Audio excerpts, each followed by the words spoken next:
Financially Fit Lifestyle TV. Not only do I want to welcome you, but I want to congratulate you for taking time out of your busy schedule to join us as we discuss our first topic on Financially Fit Lifestyle TV. And that topic is the mindset to healthy financial habits. And you all may be thinking, well, we're talking about money, so why are we talking about mindset? But you'll know why we're talking about mindset by the conclusion of this video today. And since we're discussing being financially fit, and the title of this series is going to be Financially Fit Lifestyle TV, then I feel as though it's very imperative to understand at least a basic definition of financial fitness. Now, financially fit means having the money you need when you need it.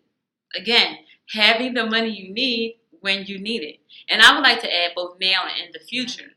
So if you can live within your means, eliminate debt, then you're pretty much in a good position to start saving money. But that brings us right back to our opening topic, the mindset. Because if you don't have the mindset to want to save, then guess what? It's not going to get done. I want to share with you guys the 100-man story. And the 100-man story actually comes from a study the Social Security Department does every year. And what they discovered is after working about 30 years up to the age of 65, people will fall in one of four categories. 65% will depend on their family, charity, or the government to take care of them. 65%.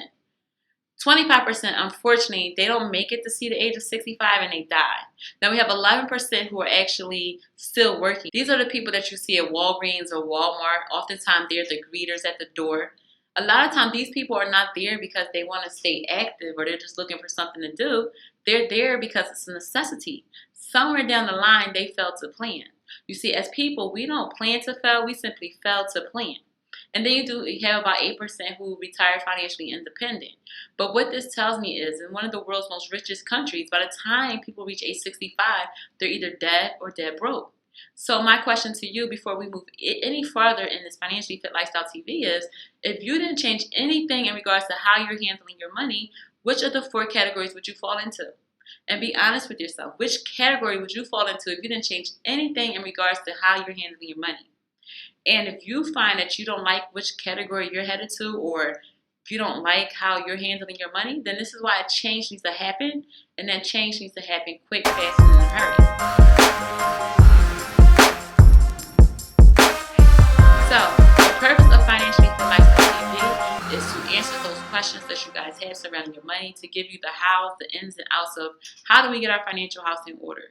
That's the question. How do we get our financial house in order? And we're going to start today by just talking about mindset. We're not going to discuss anything that's found in the financial house. We're going to learn about the foundation of everybody's financial house, no matter who you are, how much money you have. We all have the same foundation. We're going to talk about the components within the financial house. We're going to talk about what needs to exist on the roof of your financial house to protect that house from things from the outside that might try to attack your home. But we're going to talk about all of those things that your financial house must consist of in order for you to be financially fit. But today, again, our only topic is the mindset to healthy financial habits, because we can know how to construct a financial house, but if we don't have those tools to do it, guess what? The house won't get built. That makes sense, right? So the tools start with our mindset. And our mindset means that we understand that we have to pay ourselves first. Okay, a lot of us will probably be terrified right now because we realize that we haven't saved anything. And why is that happening? That's happening because we're not paying ourselves first. We get our check. We know we have bills, rent, mortgages. Kids have activities to do. We got to go back to school shopping now. And we let all of these life expenses and desires get ahead of paying ourselves first. I just did a financial literacy workshop for a group of kids today. And I was explaining to them, they were explaining to me that they like to go to the store and buy cookies. So I said to them, okay, well, when you go to Mr. John's corner store and you're buying cookies, do you know that you're supplying his dream, that you're funding his dream, that he woke up one day a long time ago and said, hey, you know what, I want to have a storefront and I want to be able to sell the kids in the neighborhood cookies.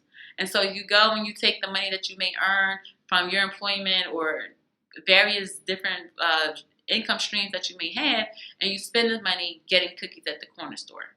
And then by the time you done paid for your bills, You paid your lights, your electric, your gas, your car. You paid all these things. You got your bag of cookies that you wanted. Ladies, we got our shoes. Men, we got our sneakers. But the only thing we didn't do was pay ourselves first.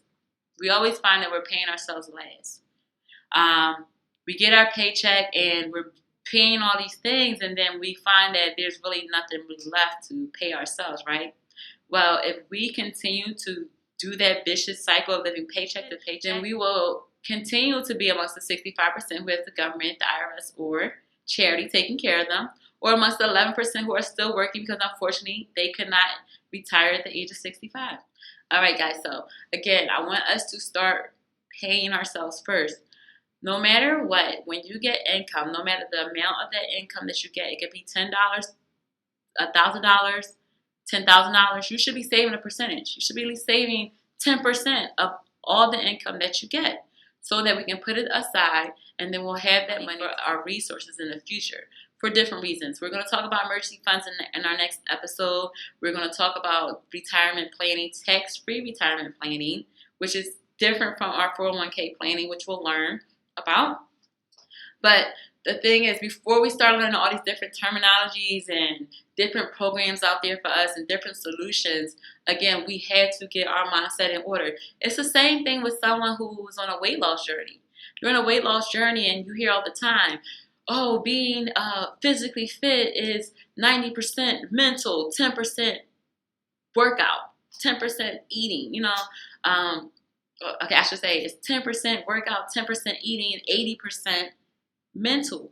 This is what you hear fitness trainers saying all the time. This 80% mental, 10% what you eat, 10% how much you work out. So that's important to understand. If we can understand that our physical health is about our mindset, then we can also apply that same thought into our financial health, right? If we can understand that our financial health all starts with our mind, making the decision to make yourself a priority and paying yourself first, then I would say that we're on a good track to start changing the dynamics of a lot of our lives, right? Again, I discussed GoFundMe's and fish fries in our introduction video, and how they're not solutions for taking care of your family once you go. I want you to ask yourself this. If something was to happen to you today or tomorrow, would your family be able to live the same lifestyle that they've been living? Without your income, could your family still live the way that they've been living? Would they still be able to enjoy the things they're enjoying? If your answer is no, then we need to get the foundation of your financial house in order. And we're going to conclude the conversation today with what is our foundation to our financial house.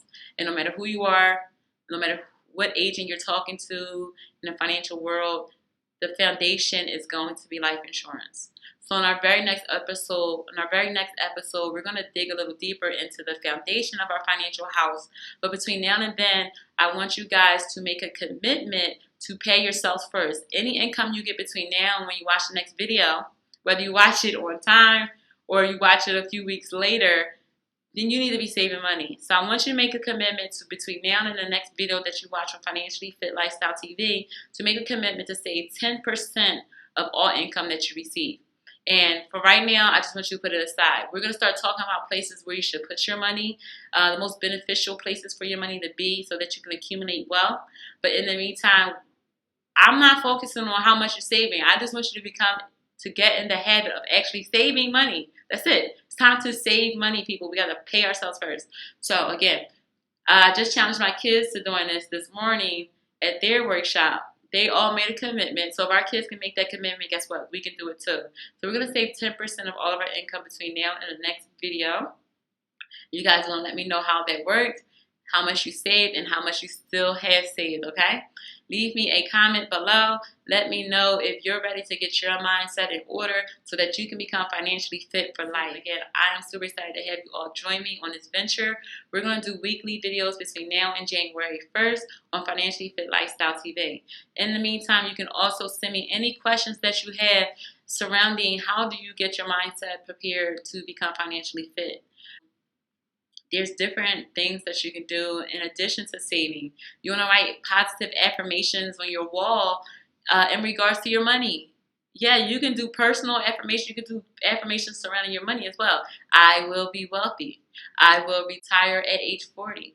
I will be financially fit. I will pay myself first. I will have the money that I need when I need it. That's the definition of being financially fit, right? You guys get the drift. So again, I want you guys to take the time to join me again.